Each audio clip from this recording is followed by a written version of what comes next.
Assalamualaikum warahmatullahi wabarakatuh. Perkenalkan, nama saya Fikri Triwahyudi, NIM 2018 02201338. Di sini saya akan mereview buku yang berjudul Management Consulting by Milan Kuber. Dan yang akan saya bahas ada pada chapter 20, yaitu konsultasi tentang produktivitas dan peningkatan kinerja. Baik, dalam chapter ini yang pertama, peran produktivitas. Peran produktivitas sebagai penyumbang utama daya saing perusahaan dan kesejahteraan nasional. Diakui secara universal. Secara umum, produktivitas adalah ukuran kuantitas dan kualitas dari apa yang diproduksi dalam kaitannya dengan sumber daya yang digunakan, baik manusia ataupun fisik. Produktivitas kualitas dipengaruhi oleh produktivitas manusia secara keseluruhan. Pertumbuhan kualitas dipengaruhi oleh sumber daya yang tersedia dan kondisi yang bersatu untuk menghasilkan barang dan jasa. Konsep produktivitas dan pendekatan perbaikan telah mengalami banyak perubahan, yaitu gerakan atau manajemen ilmiah dan rasionalisasi yang diprakarsai oleh Frederick Taylor, dengan konsentrasinya pada tempat kerja dan pada penyederhanaan serta pengorganisasian produksi yang lebih baik. Sebenarnya adalah awal dari konsultasi produktivitas. Bab ini dimulai dengan tujuan singkat tentang perubahan konsep, faktor, dan kondisi produktivitas. Dan dalam chapter 20 ini ada beberapa subbab, yaitu yang pertama, pergeseran konsep, faktor, dan kondisi produktivitas. Kedua, produktivitas dan pengukuran kerja. Ketiga, pendekatan dan strategi untuk meningkatkan produktivitas. Dan keempat, merancang dan melaksanakan program peningkatan produktivitas dan kinerja. Dan yang terakhir, alat dan teknik untuk meningkatkan produktivitas. Dan yang pertama, pergeseran konsep, faktor, dan kondisi produktivitas.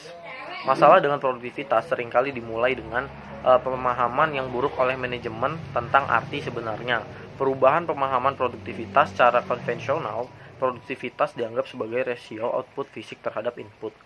Ini menyiratkan bahwa produktivitas hanya berorientasi pada produk dan hanya menyangkut aktivitas manufaktur. Karena siklus bisnis modern mencakup proses manajemen, pasokan, pemasaran, dan penjualan, layanan klien dan hubungan klien, dan banyak lainnya. Konsep produktivitas perlu diperluaskan untuk mencakup semuanya. Tidak hanya produksi, konsep tradisional menghasilkan lebih banyak dengan lebih sedikit, semakin tidak relevan. Banyak perusahaan sekarang berusaha menghasilkan output yang lebih berharga, yang memuaskan pelanggan dengan sumber daya yang sama atau lebih. Jalan tinggi menuju peningkatan produktivitas ditandai dengan tindakan untuk meningkatkan keluaran, sedangkan jalan rendah berfokus pada pengurangan jumlah masukan sumber daya manusia. Sebab kedua, produktivitas dan pengukuran kinerja.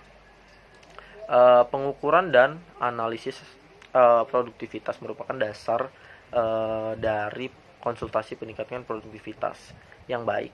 Keberhasilan pengukuran dan analisa produktivitas sangat bergantung pada pemahaman yang jelas oleh semua pemangku kepentingan tentang hubungan antara produktivitas dan efektivitas dan efisiensi organisasi. Pergeseran lain dalam pendekatan pengukuran produktivitas, pendekatan tradisional adalah mengukur produktivitas sebagai rasio output terhadap input ataupun produk yang sumber daya yang digunakan. Ukuran produktivitas total mencerminkan hubungan antara nilai tambah total dan total masukan suatu perusahaan serta kualitas keterkaitannya. Sebab ketiga, pendekatan dan strategi untuk meningkatkan produktivitas. Ada banyak pendekatan untuk meningkatkan produktivitas dan kinerja organisasi, mulai dari peningkatan bertahap hingga perubahan strategis yang radikal. Salah satu tugas terpenting dari konsultasi produktivitas adalah membuat penilaian yang sadar dan terdidik tentang kebutuhan organisasi klien. Peningkatan berkelanjutan secara bertahap. Inti dari peningkatan berkelanjutan secara bertahap tercermin dalam pendekatan Kaizen yang dikembangkan di Jepang dan dijelaskan dalam banyak publikasi.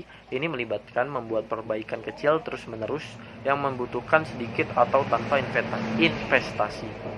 Misalnya, Kaizen melibatkan pekerja dalam operasi pemeliharaan dengan memanfaatkan hubungan simbiosis antara proses operator dan teknisi pemeliharaan melalui pertama, mengambil tindakan positif untuk menghilangkan hambatan pada pemeliharaan operator.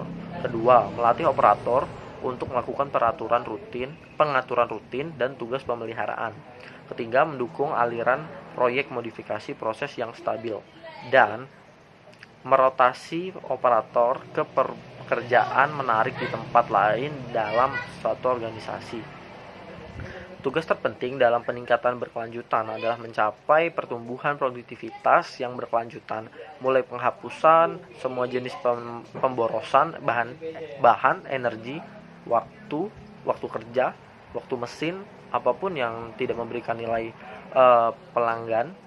kepada pelanggan itu dihapuskan. Dan subbab keempat, merancang dan melaksanakan program peningkatan produktivitas dan kinerja. Seorang konsultan produktivitas harus siap menjawab pertanyaan kecil yang khas, seperti mengapa kita memerlukan program peningkatan produktivitas atau kinerja yang terpisah. Tidak bisakah kita meningkatkan manajemen yang ada, meningkatkan disiplin karyawan? Nah, harus ditunjukkan bahwa produktivitas mencakup semua komponen, proses, dan aktivitas organisasi, gitu contohnya. Dan sebab terakhir, alat dan teknik untuk meningkatkan produktivitas. Sangat penting bagi konsultan produktivitas untuk mengetahui teknik dan alat produktivitas.